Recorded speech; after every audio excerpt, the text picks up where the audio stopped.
Greetings, ladies and gentlemen, and welcome to another Total War Warhammer 3 Legendary Lord lore video. And today we are doing Harry the Hammer, or as he's more formally known, Harald Hammerstorm. But just quickly, ladies and gentlemen, if you enjoyed this video, do consider joining or subscribing, or even just dropping a like. Any little bit helps the channel. Got some exclusive content for our members already in the members section, including our ongoing Malice Darkblade series, and we are revisiting the old retro game Shadow of the Horned Rat. But other than that, please sit back and enjoy as we tell the tale of Harald Hammerstorm. In the tales of the Norse and the Kurgan, there is a legend that concerns one of the greatest feats of arms ever seen in the Northlands. It tells of the great warrior Harald Hammerstorm, known fondly to his followers as Harry the Hammer. Harald was famed for killing the demon Mathrag Brainmangler during the Battle of Korsvold, having smashed the demon prince's head from his body with a single blow of his hammer. On a cold winter's day, as he led his warband across the Chaos Waste, Harry came across the outcrop of an old ruin jutting from beneath the snows. Upon investigation, he located an ancient gateway leading into a dark tunnel. Thinking there might be some treasure within, Harald and his warriors descended into the crumbling vaults. Their intrusion awoke something long dead in the darkness beneath the snow. Ancient warriors sworn to protect the secrets of the Tomb City were roused from their eternal slumber.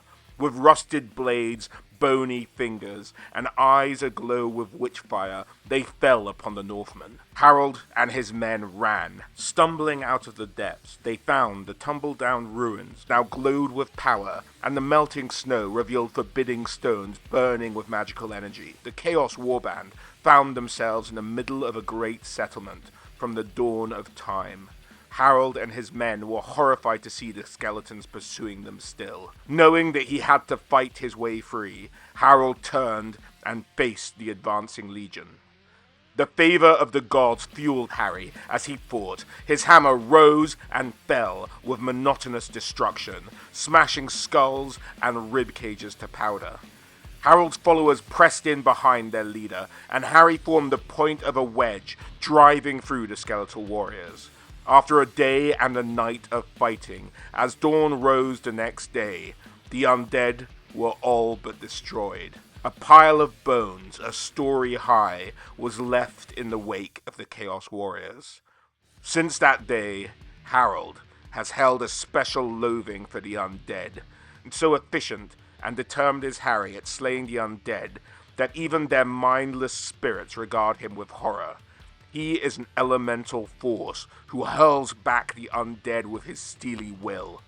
The dead do not rest easy in the Chaos Waste, and Harald has no shortage of foes upon which to vent his anger. In the broad spectrum of things, Harry the Hammer is not one of the most important characters in the Warhammer universe. He doesn't really interact, he doesn't really feature in any major historical events, but Harry the Hammer is important to the Warhammer universe because of his historical context in terms of the Warhammer game. Harry, looking very different, famously appeared on the cover of the first edition of the Warhammer Fantasy game. He was the first titular mascot for the Warhammer. Before the concept of Sigmar and Galmaraz had come up, Harry's hammer was the Warhammer in Warhammer. And over the years, he's gone through many different iterations, coming into his most modern form as a celebration of Warhammer's 25th anniversary. He's given his new modern look much more in line with how Chaos troops look nowadays, and he was given his backstory as well. And so it is that Harald Hammerstorm, the very first illustration anyone will have ever seen, and the mascot for Warhammer for a while, became the character as we know him today. So let's take a look at his latest rules on the tabletop. He of course had his hammer, known as the Hammer of Harry, and it was blessed by the gods to banish the souls of those he strikes, and is powerful enough to send back the raised spirits of the undead. Harry did D6 wounds with no armor saved allowed when he was on the tabletop, which is a very impressive amount. And in addition, against any undead, demons, or forest spirits, he was able to re-roll any hits he failed to wound on. So that would give him an extra go to do increasing amounts of damage. He was, of course, unbreakable. He has hate undead, and he had killing blow against undead models as well. He also has a couple of items that weren't necessarily unique to him that could be equipped on other characters, but that he also came with. And that was the Armor of Damnation and the Bane Shield. The Armor of Damnation was a highly ornate suit of chaos armor that shimmered with unnatural energies that distort the position of the wearer, so the enemy's blows miss their mark. And what this armor did on the tabletop was it meant your enemy had to re-roll any successful rolls they made to hit. And the Bane Shield, which discharges a magical blast every time it is struck, rebounding the enemy's blows back at them. And on the tabletop, that meant that every time the Bane Shield successfully saved a hit, it would do a strength 4 hit to the model that had just been blocked from striking. And he also had his feat the Bane of the Dead. So strong is the aura of chaos that surrounds Harry, even the dead dread to face him. Somewhere in the vestigial remains of their souls, a spark of awareness flickers to life upon seeing Harry, a memory of their deaths. Harry causes terror in the undead, and any unit he was put in would cause fear to the undead. He could actually cause the undead to flee, something which I don't believe any other character had the ability to do.